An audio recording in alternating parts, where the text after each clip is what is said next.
First of all, guys, my camera has broken. My DSLR camera has broken. I'm taking it in today to get fixed. Well, by the time I upload this video, it should be already in to be repaired.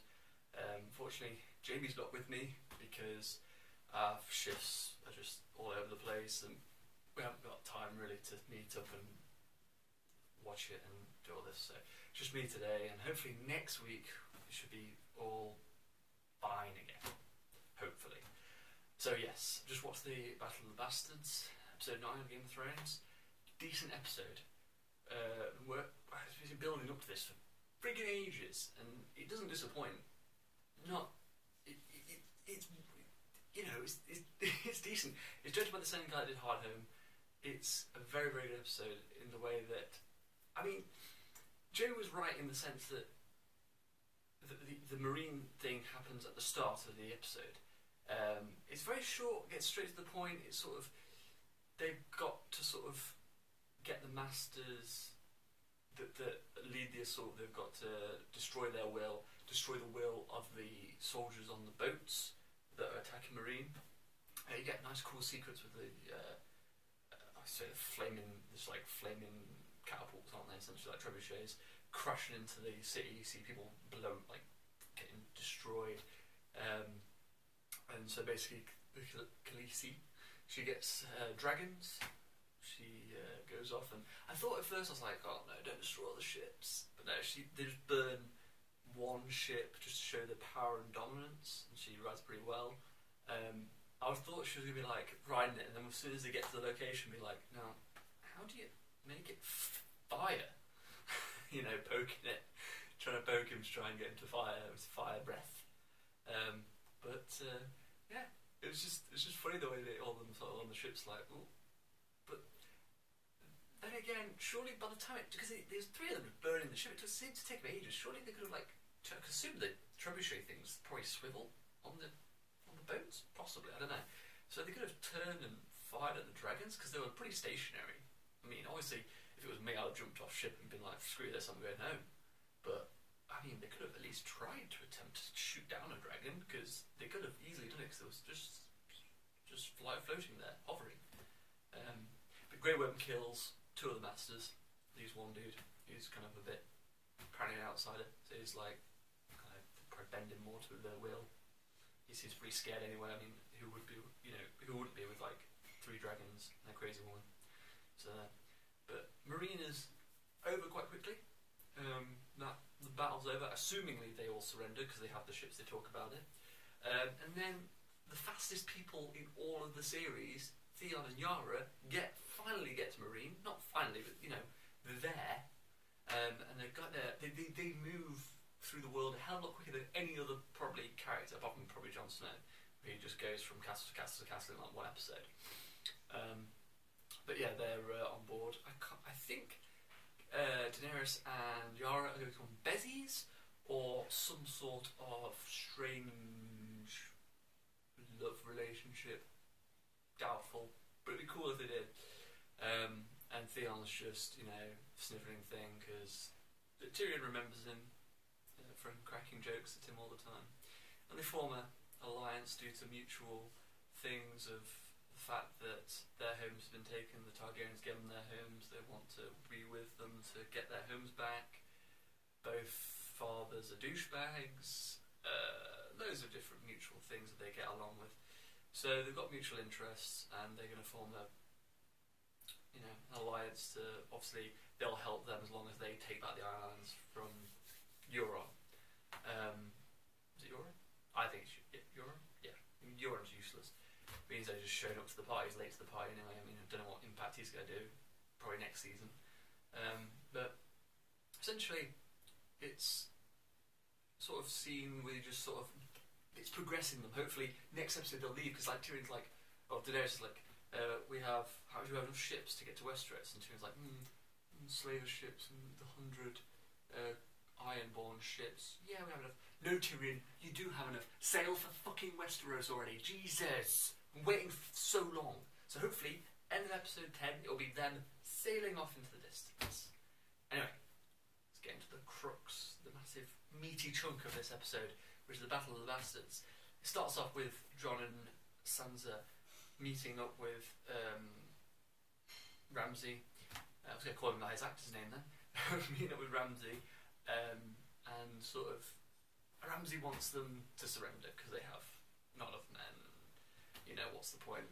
And Jon Snow's aim of the entire sort of thing was to anger him, and get him to sort of show that he is sort of a coward, which they kind of do because he doesn't want to do in hand-to-hand combat, but you know, like one-on-one duel, and the fact that he won't die for his men or fight for his men at the very least.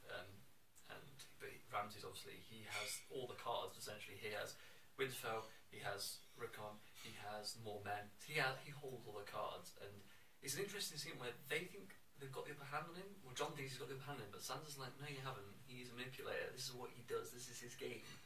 This is all his game to him. He knows what he's doing, and it is because Sansa's, you know, she's the smart one here. She knows that this is manipulating. This is what he's going to do. He's got something up his sleeve, and Jon just thinks, oh well, we'll build some trenches. They won't get to us. Or we make him come to us. That's the thing. He's angry. He'll come at us.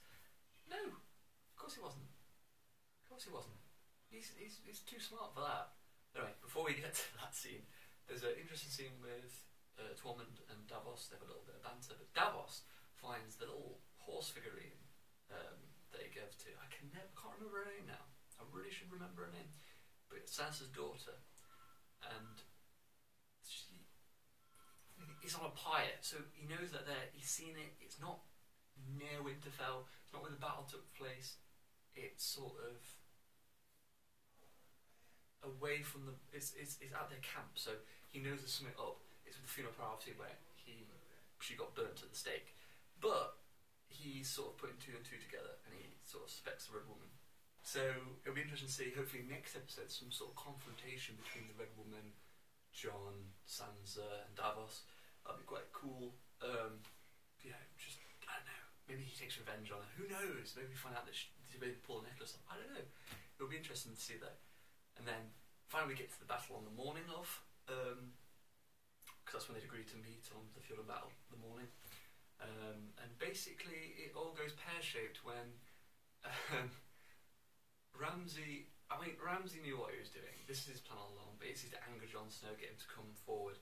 And basically they get Rickon, the most useless character in the series, basically lets him go, makes him run, as you've seen, obviously you'll be watching this, and basically fires arrows at him. And I'm sure with everyone else, I was like shouting at the screen, no Rickon, zigzag, zigzag, don't run in a straight line.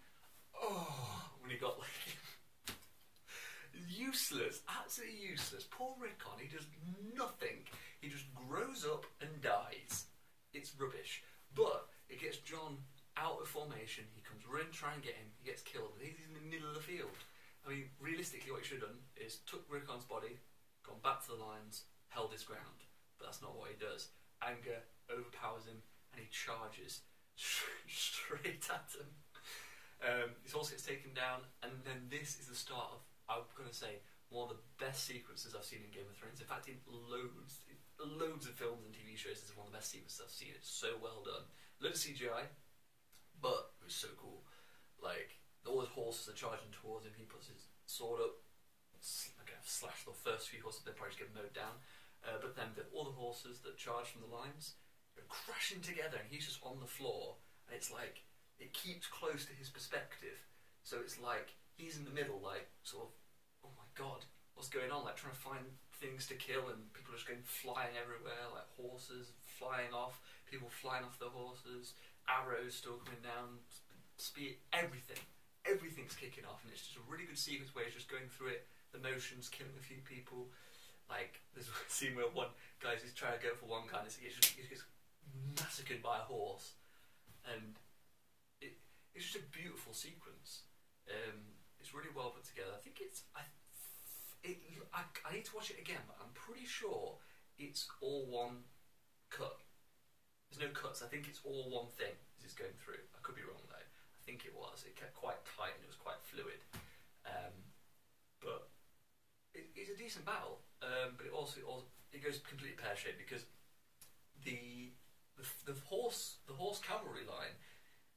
I mean, I don't know how many cavalry charged in it, quite a few, but it sort of massed to a pile of bodies, and then they were all kind of like stuck, and then Ramsay kept firing his volley of arrows in there, killing his own men and the Starks, which not the best of moves, kind of dick move, but pretty good strategy in killing off most of the Stark forces and sacrificing his own men. But he had a load of spear units in reserve, and when they all sort of which was strange. I thought Davos was going to send the archers up high on a hill or something and fire down at Ramsay's forces from the back, but instead the archers, and you know, from around Total War, all these other Total War games, you never charge your archers into close combat.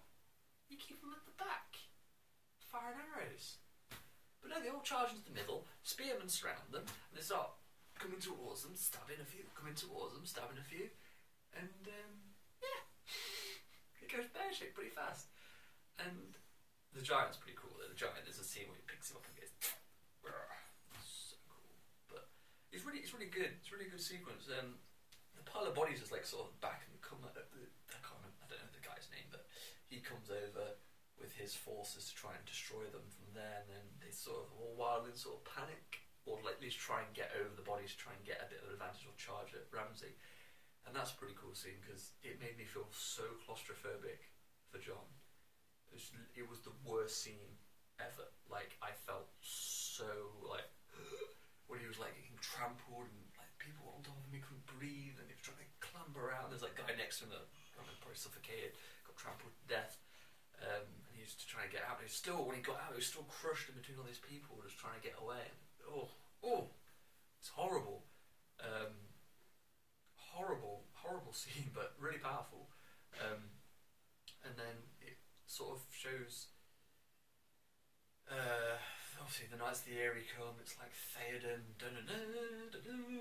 right for ring, they all come in, it's like war, like Rome Total War style, wiping out, going to hit the flanks, wiping out all the spear units. Ramsay thinks, fuck this shit, goes back to Winterfell, because he knows that's secure, but they've still got the giant, so Snow and the rest of the forces and the giant go destroy the gates, come barreling through. Giant, I mean, also he's using his bare hands. Why didn't they fashion him like a big stick with like a massive piece of metal attached to it? Because if he had like a huge axe, or even a spear, or some sort of blunt instrument, he could have been like dong dong, and like he could have destroyed all their spearmen with one swipe. And he could have broken the lines, and they could have gone through and gone behind. It would have been so much easier if he had a weapon. But he's just using his bare hands. And the poor guy, he dies. He gets shot with arrows, and then he's like, it looks like Jon Snow's going to have a little moment with him, like, you've done your duty. And he gets shot and dies. And Ramsay's like, oh, but on combat. And yeah, he's firing his arrows at him, but then Jon's deflecting it with a shield. He would have thought, after a few arrows I should probably draw my sword. And he doesn't, he just gets absolutely annihilated and punched basically to a pulp by Jon. And then he gets tied to a chair and eaten by his hounds. It's really bad. It's really bad actually. I thought it would cut away, but it's like, that's bad as well. But overall, very good scene. So very good episode and scene, battle, everything. Try and do this quite quick, this review, because my phone doesn't have that much memory capacity on it, and I don't know if this is actually still recording, but I'm going to watch the promo video in a minute, hopefully glean some insight, hopefully get to see some Davos or something, maybe something for next. I'm assuming it's going to be Cersei in a trial next episode, and probably a bit of Marine them going off is probably the last scene, and just sort of rounding off finale episode. Hopefully there's going to be some oh my god what the fuck moment, but who knows. So yeah, sorry about the poor quality. Great episode all in all, probably one of the best episodes of the series, well, up there with one of the best episodes. It's got really good sequences, really good bits in it. Overall, Battle of the Bastards did not disappoint. So I'll see you guys next video, and I'll see you guys next week, hopefully, to normal operating procedure.